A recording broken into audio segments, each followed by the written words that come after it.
एक गांव में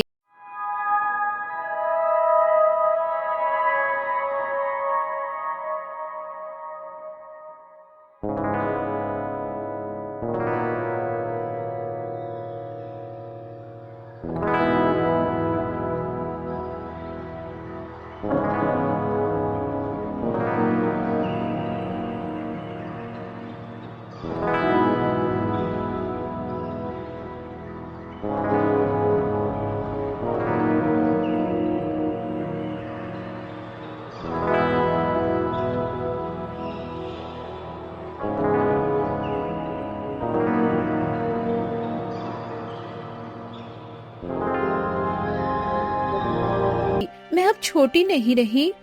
यही तो डर है बेटी कि अब तू छोटी नहीं रही। गौरी चुप हो गई। वो अपनी माँ की बात समझती थी। गांव की गरीब जवान लड़कियों की जिंदगी आसान नहीं होती। माँ, आज घर में कुछ नहीं है, बस थोड़ा सा आटा बचा है, मुश्किल से 2 रोटी का होगा। हाँ बेटी, मैं जानती हूँ, तू दोपहर में उसकी रोटी बनाकर खा लेना। शाम का भगवान मालिक है। अम्मा, कभी कभी सोचती हूँ हमारा जीवन ऐसे कब तक रहेगा। सुबह आँख खुलते ही रोटी की चिंता, रात को सोते वक्त अगले दिन की चिंता। क्या गरीब आदमी की किस्मत कभी बदलती नहीं? गरीब आदमी की किस्मत जल्दी नहीं बदलती बेटा, वो धीरे धीरे घिसती है। जैसे चक्की में अनाज पिसता है ना, वैसे ही गरीबी इंसान को थोड़ा थोड़ा करके पिसती रहती है। फिर इंसान जीता क्यों है? उम्मीद के सहारे। इतना कहकर कमला खेतों की तरफ चल पड़ी। कमला खेत पर पहुंची तो जमींदार रघुवीर सिंह पहले से वहीं खड़ा था। क्यों कमला, आज फिर देर से आई हो? मालिक, गौरी की तबीयत थोड़ी ठीक नहीं है, उसी में देर हो गई। हर रोज कोई ना कोई बहाना रहता है तुम गरीबों के पास। जा, जल्दी काम में लग जा। अगर धूप हो गई तो फिर काम नहीं होगा। कमला चुपचाप सिर झुकाकर काम में लग गई। दोपहर होते होते कमला के हाथ कांपने लगे। सुबह से उसने बस 2 सूखी रोटियां खाई थी। तभी पास काम कर रही बूढ़ी औरत जमुना बोली, कमला, थोड़ा बैठ जा, आराम कर ले, तेरे चेहरे का रंग उड़ा हुआ लग रहा है। नहीं काकी, अगर मालिक ने देख लिया ना तो आधी मजदूरी काट लेगा। हाय, ये गरीबी इंसान को बीमार होने का हक भी नहीं देती। तभी दूर से रघुवीर सिंह की आवाज आई, अरे ओ कमला, हाँ चल रहे हैं या सो गई? जी मालिक, काम कर रही हूँ। कमला फिर काम करने लगी, लेकिन अचानक उसकी आंखों के आगे अंधेरा छाने लगा और अगले ही पल वो जमीन पर गिर पड़ी। सारे मजदूर घबरा गए। जमुना जल्दी से कमला के पास आई। अरे कोई कोई पानी लाओ, कमला बेहोश हो गई। जमुना की आवाज सुनकर रघुवीर सिंह भी आ गया। क्या हो गया इसे? अभी तो सही सलामत थी। मालिक, सुबह से भूखी प्यासी काम कर रही है बेचारी, शरीर आखिर कितना सहन करेगा। तभी गौरी दौड़ती हुई खेत पर पहुंची। शायद किसी ने उसे खबर दे दी थी। वो रोते हुए अपनी माँ के पास बैठ गई।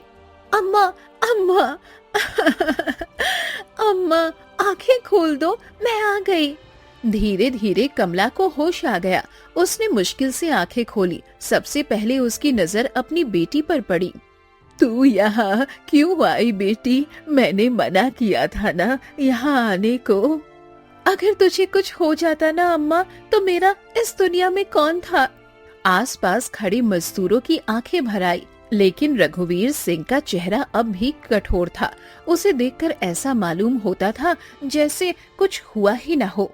धीरे धीरे धूप ढलने लगी।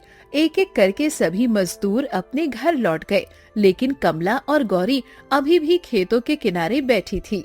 माँ, अब तो कल से खेत पर नहीं आएगी। मैं साफ कह रही हूँ, तेरी हालत दिन पर दिन खराब होती जा रही है। सुबह से शाम तक कितनी मेहनत करती है।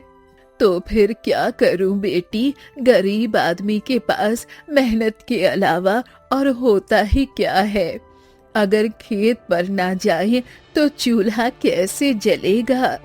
चूल्हा जल भी जाए तो क्या, अगर तू ही ना रही तो मैं किसके लिए जीऊंगी? मैं अपनी आंखों के सामने तुझे इस तरह टूटते हुए नहीं देख सकती। तू अभी दुनिया को नहीं जानती गौरी। गरीब इंसान की जिंदगी में दर्द नया नहीं होता। हम लोग तो जन्म से ही दुखों के साथ जीना सीख लेते हैं। बस फर्क इतना है कि कोई रोकर सहता है और कोई मुस्कुराकर। लेकिन अम्मा, क्या हर बार चुप रहना जरूरी होता है? आज मालिक जिस तरह से सबके सामने तुझसे बात कर रहा था, मेरा मन कर रहा था कि उसे वही जवाब दे दूं। नहीं बेटी, गरीब आदमी का गुस्सा सबसे पहले उसी का घर जलाता है। हम लोग अगर अमीरों से लड़ने निकलेंगे तो खुद का ही नुकसान करेंगे। गौरी चुप हो गई। कुछ देर बाद दोनों धीरे धीरे अपने घर की तरफ चलने लगी। तभी रास्ते में गांव की औरतें बात करती हुई आती दिखाई दी। जैसे ही उनकी नजर गौरी पर पड़ी, वो आपस में फुसफुसाने लगी।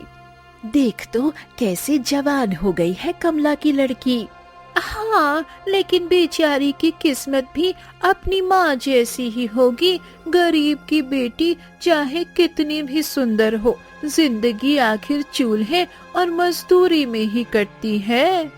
गौरी ने उनकी बातें सुन ली। उसका चेहरा उतर गया। घर पहुँचते ही वो चुपचाप एक कोने में बैठ गई।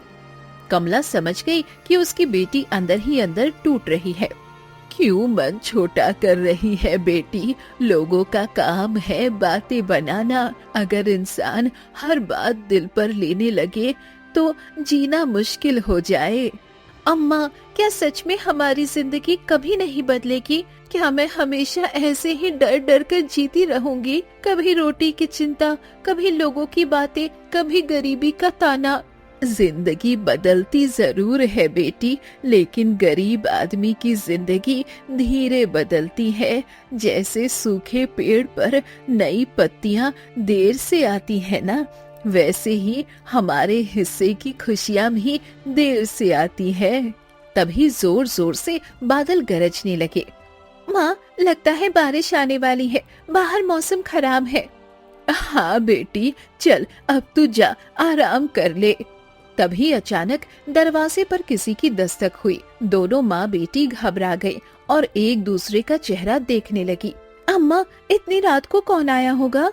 पता नहीं बेटी, तू यहीं रुक, मैं देखती हूँ। कमला दरवाजे के पास गई। उसने दरवाजा खोला। सामने एक बूढ़ा आदमी खड़ा था। उसके हाथ में पुरानी लकड़ी की लाठी थी। बेटी, माफ करना, बारिश और आंधी में रास्ता भटक गया हूँ। रात हो गई है। अगर एक रात सिर छुपाने की जगह मिल जाए तो बड़ा एहसान होगा। अंदर आ जाइए बाबा, गरीब का घर है। ज्यादा कुछ तो नहीं, लेकिन रात काटने भर की जगह जरूर मिल जाएगी। भगवान तेरा भला करे बेटी। आजकल लोग अपने घर वालों को जगह देने से पहले 100 बार सोचते हैं, और तुमने बिना पूछे दरवाजा खोल दिया।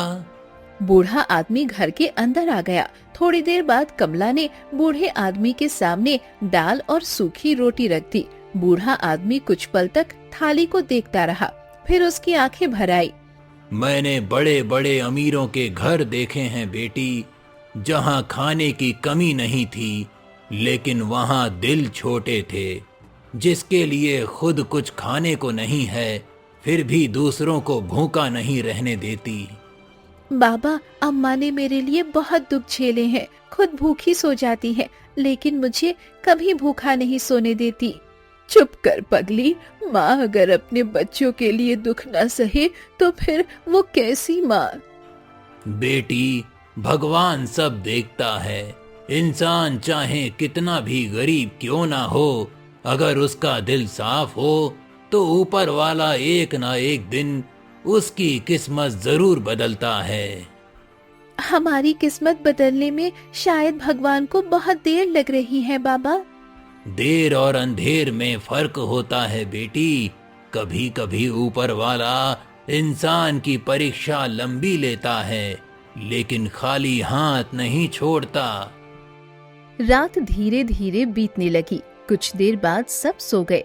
अगली सुबह जब कमला की आँख खुली तो उसने देखा कि बूढ़ा आदमी जाने के लिए तैयार खड़ा है।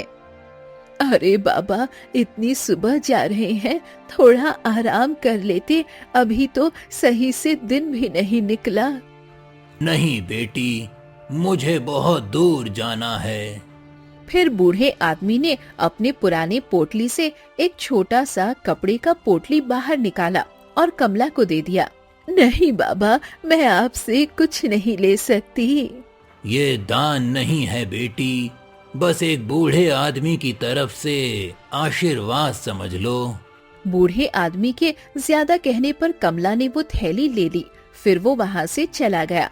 गौरी और कमला काफी देर तक उसे जाते हुए देखते रही।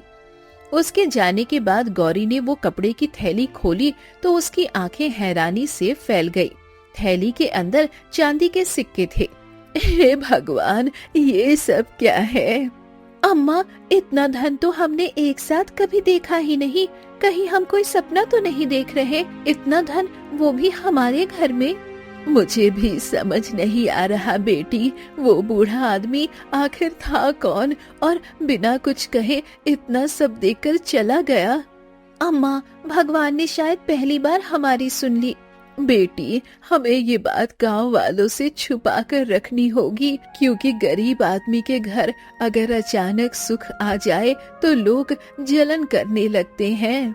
उस दिन कई महीनों बाद कमला ने अपने घर के लिए भरपेट राशन खरीदा। आटा, चावल, दाल, सब कुछ। जब वो सामान लेकर गांव से गुजर रही थी तो लोगों की नजरें बार बार उसी पर जा रही थी। अरे, आज तो कमला इतना सामान लेकर जा रही है जैसे कोई खजाना मिल गया हो। हाँ, कल तक जिसके घर पर चूल्हा मुश्किल से जलता था, आज देखो कितना सामान ला रही है। कमला ने किसी की बात का जवाब नहीं दिया। वो चुपचाप घर लौट आई। आज कई महीनों बाद उनके चेहरे पर सुकून दिखाई दे रहा था, लेकिन उन्हें क्या पता था कि उनकी ये छोटी सी खुशी गांव के कुछ लोगों को पसंद नहीं आने वाली। अगली सुबह कमला फिर खेत पर काम करने पहुंची। रघुवीर सिंह दूर से ही उसे देख रहा था। आज पहली बार कमला के चेहरे पर थोड़ी चमक दिखाई दे रही थी। क्यों कमला, आज बड़ी खुश दिखाई दे रही है, क्या बात है? कुछ नहीं मालिक, बस ऐसे ही। हमसे छिपाएगी? गांव में खबर फैल रही है कि तेरे घर अचानक पैसे आ गए हैं। जमींदार की बात सुनकर कमला का दिल धक से रह गया। नहीं नहीं मालिक, ऐसी कोई बात नहीं है। देख कमला, मैं इस गांव को अच्छे से जानता हूँ। गरीब आदमी के घर अचानक सुख यूं ही नहीं आता। सच सच बता, कहीं चोरी वोरी तो नहीं की?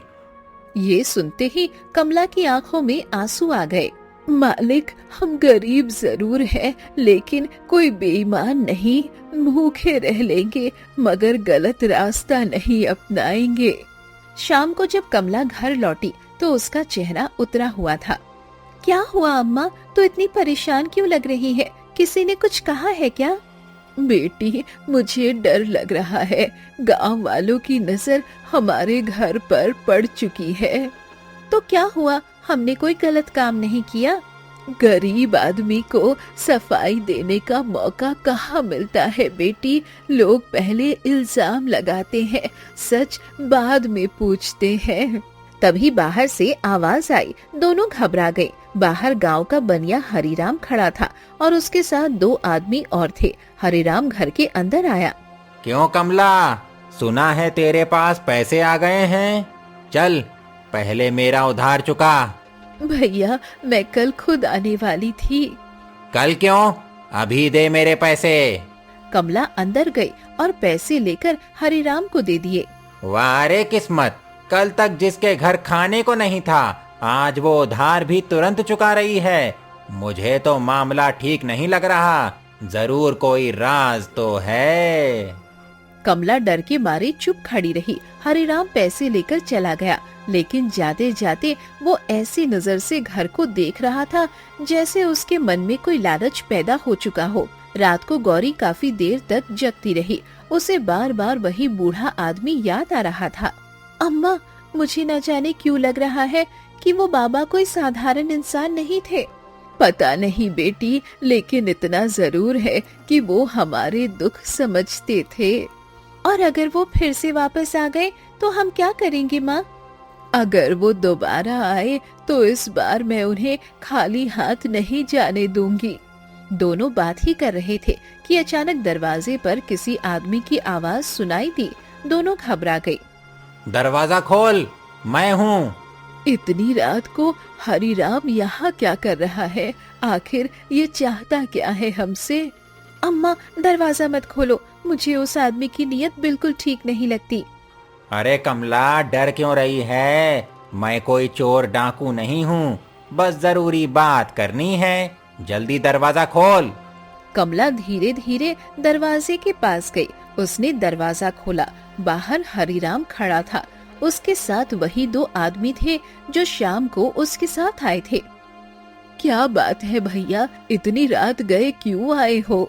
कमला, सीधी बात करता हूँ। पूरे गांव में चर्चा है कि तेरे घर अचानक बहुत पैसे आ गए हैं।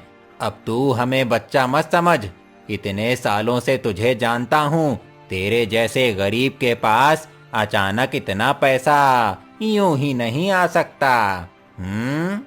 भैया, मैंने आपसे कहा ना, भगवान की दया से थोड़ी मदद मिल गई थी। भगवान की दया? अरे कमला, भगवान गरीबों पर इतनी जल्दी मेहरबान नहीं होता। मुझे लगता है तू हमसे कुछ छुपा रही है। सच सच बता दो, वो धन कहाँ से आया? गौरी अब खुद को रोक नहीं पाई। वो गुस्से में बाहर आ गई। क्यों बार बार हमारी गरीबी का मजाक उड़ाते हैं आप लोग? अगर गरीब आदमी के घर दो पैसे आ जाए तो पूरे गांव को जलन होने लगती है। हमने आपका उधार चुका दिया ना, फिर बार बार हमारे घर क्यों आ रहे हो? बहुत तेज जुबान चलने लगी है तेरी। लगता है पैसे आते ही तुम माँ बेटी खुद को बड़ा आदमी समझने लगी हो। बड़ा आदमी वो नहीं होता जिसके पास पैसा हो। बड़ा आदमी वो होता है जिसके दिल में इंसानियत हो, और ये बात आप शायद कभी नहीं समझेंगे। हरिराम का चेहरा गुस्से से लाल हो गया। वो गुस्से में कहने लगा, देख लड़की, ज्यादा जुबान मत चला। इस गांव में गरीबों को उतना ही बोलना चाहिए जितना लोग सुनना चाहें। बस करो बेटी, और आप भी भैया, रात बहुत हो गई है। हम गरीब लोग हैं, हमें चैन से जीने दीजिए। ठीक है, आज जा रहा हूँ, लेकिन याद रखना कमला, गांव वालों की नजर अब तेरे घर पर पड़ चुकी है। इतना कहकर वो अपने आदमियों के साथ वहाँ से चला गया। लेकिन जाते जाते उसकी आंखों में जो लालच था, उसने कमला के मन में डर भर दिया। उसके जाने के बाद कमला कुछ परेशान सी हो गई। उसने पूरी रात इसी तरह काट दी। जमींदार का शक, हरिराम का लालच और गांव वालों की बातें उसके दिमाग में घूम रही थी। माँ, रात से देख रही हूँ, आखिर इतना चिंता क्यों कर रही हो? हमने कोई गलत काम नहीं किया। अगर भगवान ने हमारी मदद कर दी तो इसमें हमारा क्या कसूर है? बेटी, गरीब आदमी की सबसे बड़ी मुसीबत यही होती है कि उसे हर बात का हिसाब देना पड़ता है। अगर गरीब भूखा रहे, फटे कपड़े पहने, दुख में जिए तो किसी को फर्क नहीं पड़ता। लेकिन अगर उसके घर 2 दिन सुख आ जाए ना, तो पूरी दुनिया सवाल करने लगती है। लेकिन कब तक हम लोगों से डरते रहेंगे? क्या गरीब इंसान को खुश रहने का हक नहीं है? हक तो होता है बेटी, लेकिन दुनिया गरीब को उसका हक आसानी से नहीं देती। उसे हर छोटी खुशी के लिए भी लड़ना पड़ता है। इतने में जमुना काकी आ गई। वो कमला से कहने लगी, कमला, अभी अभी चौपाल में खबर आई है, रघुवीर सिंह ने गांव के 2 आदमियों को तुम्हारे घर पर नजर रखने के लिए लगाया है। उसे पूरा शक है कि तुम्हें कहीं कोई छुपाया हुआ खजाना मिला है और वो किसी भी हाल में उसका सच जानना चाहता है। ये सुनते ही कमला और गौरी के पैरों तले जमीन खिसक गई। हे भगवान, अब हम क्या करेंगे? अगर जमींदार सच में हमारे पीछे पड़ गया तो वो हमें चैन से जीने नहीं देगा। गरीब आदमी की झोपड़ी में अगर एक मुट्ठी अनाज भी ज्यादा दिख जाए तो बड़े लोगों की आंखों में चुभने लगता है। आखिर क्यों क्यों हर बार गरीब आदमी को डरकर जीना पड़ता है? क्या इसीलिए कि उसके पास ताकत नहीं होती? क्या इसीलिए कि वो अकेला होता है? जब हमारे घर में भूख थी तब किसी ने नहीं पूछा कि हम कैसे जी रहे हैं, लेकिन आज अगर भगवान ने हमारी मदद कर दी तो पूरा गांव हमारे पीछे पड़ा हुआ है। मुझे तो अब वो चांदी के सिक्के बोझ लगने लगे हैं काकी। ऐसा लग रहा है जैसे थोड़ी सी खुशी के साथ 100 मुसीबत हमारे घर आ गई हो। नहीं अम्मा, ये डरने का समय नहीं है। अगर हम आज डर गए तो ये लोग हमें जिंदगी भर दबाते रहेंगे। बेटी, गुस्सा ठीक है, लेकिन समझदारी उससे भी जरूरी होती है। बड़े लोगों से सीधी लड़ाई गरीब आदमी को बहुत महंगी पड़ती है। शाम होते होते पूरा गांव इस बात पर भर गया कि जमींदार खुद कमला के घर की निगरानी करवा रहा है। शाम के समय जमींदार कमला के घर पहुंच गया और उससे कहने लगा, कमला, मुझे पूरा यकीन है कि तुझे कहीं न कहीं से छुपा हुआ धन मिला है और इस गांव का कानून कहता है कि जमीन में मिला खजाना जमींदार का होता है। मालिक, हमें कोई खजाना नहीं मिला। हम गरीब लोग हैं, झूठ बोलकर पाप नहीं करेंगे। तो फिर सच बता, धन आया कहाँ से? एक बूढ़े आदमी ने मदद की थी हमारी, लेकिन आप लोगों को ये बात समझ नहीं आएगी क्योंकि आप लोगों को हर गरीब आदमी चोर दिखाई देता है। देख लड़की, जुबान संभाल कर बात कर।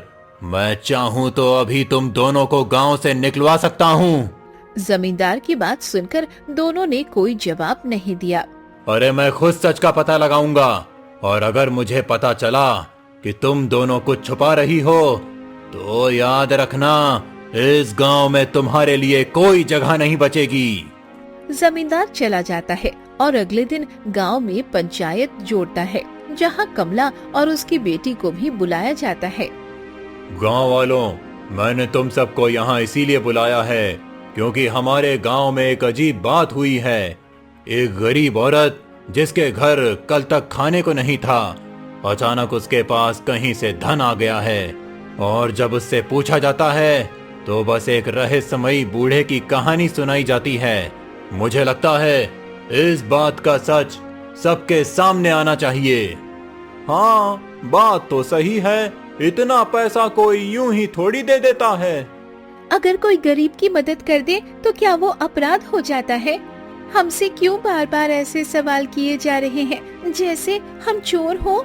क्योंकि इस गांव की सुरक्षा मेरी जिम्मेदारी है। नहीं मालिक, आपको हमारे पैसों से तकलीफ है क्योंकि आपने हमेशा हमें कमजोर देखा है। आपको आदत है गरीबों को झुका कर रखने की। पूरी पंचायत में सन्नाटा छा गया। किसी गरीब लड़की ने पहली बार जमींदार से इस तरह बात की थी। रघुवीर सिंह गुस्से से कहने लगा, बहुत हिम्मत आ गई है तुझमें। गांव के किसी आदमी में इतनी हिम्मत नहीं जो मेरे सामने बोल सके। जब इंसान हर दिन अपमान सहते सहते थक जाता है तो उसके अंदर का डर मर जाता है। मुझे तो लगता है कि ये दोनों हमसे कुछ छुपा रही हैं। हो सकता है इन्हें कहीं गड़ा हुआ धन मिला हो और गांव में मिले किसी भी धन पर जमींदार जी का अधिकार होता है। अगर हमें खजाना मिला होता ना तो सबसे पहले हम इस गांव से दूर चले जाते, जहां हर आदमी गरीब की थाली नहीं उसकी किस्मत गिनता फिरता है। ठीक है, अगर तुम लोग सच नहीं बताना चाहती तो हमें खुद पता लगाना पड़ेगा। आज रात मेरे आदमी तुम्हारे घर की तलाशी लेंगे। ये सुनते ही कमला के पैरों तले जमीन खिसक गई। नहीं मालिक, हमारे घर में ऐसा कुछ नहीं जिसकी तलाशी ली जाए। पूरे गांव के सामने हमारी बेइज्जती मत करिए। फैसला हो चुका है, अब तुम्हारे घर की तलाशी जरूर होगी। याद रखिए जमींदार साहब, गरीब आदमी की बदुआ बहुत भारी पड़ती है। जिस दिन उसके सब्र का बांध टूटता है ना, उस दिन बड़े बड़े महल भी हिल जाते हैं। जमींदार गौरी की बात का कोई जवाब नहीं देता और वहाँ से चला जाता है। रात होती है और जमींदार अपने आदमियों के साथ कमला के घर की तलाशी लेने पहुँच जाता है। कमला, दरवाजा खोलो, पंचायत का फैसला याद है ना? जमींदार की आवाज सुनकर दोनों माँ बेटी का दिल जोर से धड़कने लगा। गौरी उठकर दरवाजे के पास गई और उसने दरवाजा खोल दिया। पूरा घर अच्छे से देखो, एक एक कोना छान मारो। जमींदार के आदमियों ने घर की तलाशी करनी शुरू कर दी। वो काफी देर तक तलाशी करते रहे लेकिन उन्हें कुछ नहीं मिलता। मालिक, पूरे घर की तलाशी ले ली लेकिन कुछ भी नहीं मिला। अच्छे से देखो, कहीं ना कहीं जरूर कुछ छिपाया होगा। जमींदार के आदमी फिर घर की तलाशी करने लगते हैं। वो घर का सारा सामान इधर उधर फेंक देते हैं लेकिन उन्हें कुछ नहीं मिलता। तभी जमुना काकी आ जाती है और कुछ गांव वाले भी। जमुना काकी गुस्से में कहने लगती है, बस करो, बहुत हो गया। तुमने एक गरीब दुखियारी का सामान इधर उधर फेंक दिया। क्या अब भी तुम्हारा पेट नहीं भरा? अगर घर में कुछ होता तो अब तक मिल चुका होता। और गांव वालों, देख लिया ना सबने, गरीब आदमी के घर में खजाना नहीं मिला, बस दर्द मिला है। भीड़ में खड़े लोग एक दूसरे का चेहरा देखने लगते हैं। कई लोगों की आंखें शर्म से झुक चुकी थी। तभी अचानक पीछे से एक जानी पहचानी आवाज सुनाई दी। सब लोग मुड़कर देखने लगे। सामने वही बूढ़ा आदमी खड़ा था जिसने कमला को पैसे दिए थे। अरे बाबा, आप? तो ये वही आदमी है जिसने तुम्हें पैसे दिए थे? बेटी, मुझे माफ कर देना। शायद मेरी मदद ने तुम्हें सुख कम और मुसीबत ज्यादा दी है। बूढ़े आदमी की बात सुनकर कमला की आंखों में आंसू आ गए। नहीं बाबा, आपकी वजह से कई दिनों बाद हमारे घर में चूल्हा जला था, वरना हम तो उम्मीद छोड़ चुके थे। बाबा, आखिर आप हैं कौन और आपने हमारी मदद क्यों की? बेटी, कई सालों पहले मैं भी इसी गांव में रहता था। मेरा नाम माधव था। मेरे पास खेत थे, घर था, परिवार था और सबसे बड़ी ताकत लोग इज्जत करते थे। लेकिन एक साल ऐसा अकाल पड़ा कि सब खत्म हो गया। खेत सूख गए, घर बिक गए और धीरे धीरे अपने भी पराये हो गए। जिन लोगों के साथ बैठकर घंटों वक्त बिताया करता था, वही लोग मुझे देखकर रास्ता बदलने लगे। उस दिन मुझे समझ आया कि गरीबी सिर्फ जेब खाली नहीं करती, इंसान को लोगों की नजरों से भी गिरा देती है। मैं गांव छोड़कर चला गया। कई साल भटकता रहा, मजदूरी भी की, भूखा सोया, अपमान सहा, लेकिन भगवान ने कहीं ना कहीं मेरा हाथ पकड़े रखा। धीरे धीरे मैंने काम शुरू किया, फिर कारोबार बढ़ा और एक दिन मेरे पास इतना धन आ गया कि मैं चाहूं तो आराम से जिंदगी काट सकता था। भीड़ में खड़े लोग हैरानी से एक दूसरे को देखने लगे। उन्हें विश्वास नहीं हो रहा था कि ये साधारण सा बूढ़ा आदमी कभी इतना गरीब रहा होगा। लेकिन मैंने एक बात कभी नहीं भूली, भूखे का दर्द, गरीब आदमी की बेबसी।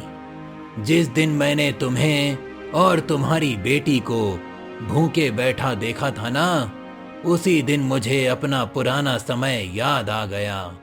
इसीलिए मैंने मदद की। मुझे लगा शायद भगवान ने मुझे इसीलिए दिया ताकि मैं किसी और के अंधेरे में थोड़ा उजाला कर सकूं। कमला रोने लगी। बाबा, आपने हमारे लिए जो किया वो कोई अपना भी नहीं करता। बेटी, दुनिया में सबसे बड़ा रिश्ता इंसानियत का होता है। बाकी सारे रिश्ते वक्त के साथ बदल जाते हैं। सुना आप सबने, एक गैर आदमी ने हमारी भूख समझ ली, लेकिन इस गांव में रहने वाले लोगों ने सिर्फ हम पर शक किया। किसी ने ये नहीं पूछा कि हम कितने दिनों से भूखे थे। सबको बस ये जानना था कि हमारे घर पैसे कैसे आए। रघुवीर सिंह अब तक चुप खड़ा था। उसके चेहरे पर पहली बार पछतावा दिखाई दे रहा था। कमला, मुझसे बहुत बड़ी गलती हो गई। मैंने शक और घमंड में आकर तुम्हारी बेइज्जती की। मुझे माफ कर दो। मालिक, मुझे अपनी तरफ से आपके प्रति कोई शिकायत नहीं है। जमींदार, अगर सच में गलती का एहसास है तो इस गांव को बदलो। ऐसा गांव बनाओ जहां कोई गरीब भूखा ना सोए, जहां किसी की इज्जत पैसों से ना तौली जाए। बाबा, आज मुझे अपनी गलती का एहसास हो गया है।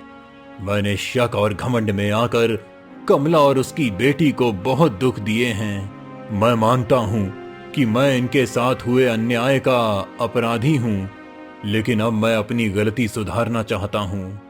कमला, अगर तुम्हें और गौरी को कोई आपत्ति ना हो तो मैं अपने बेटे सोहन का विवाह गौरी से करना चाहता हूं। मैं चाहता हूं कि आज के बाद तुम्हें इस गांव में कभी अपमान का सामना ना करना पड़े।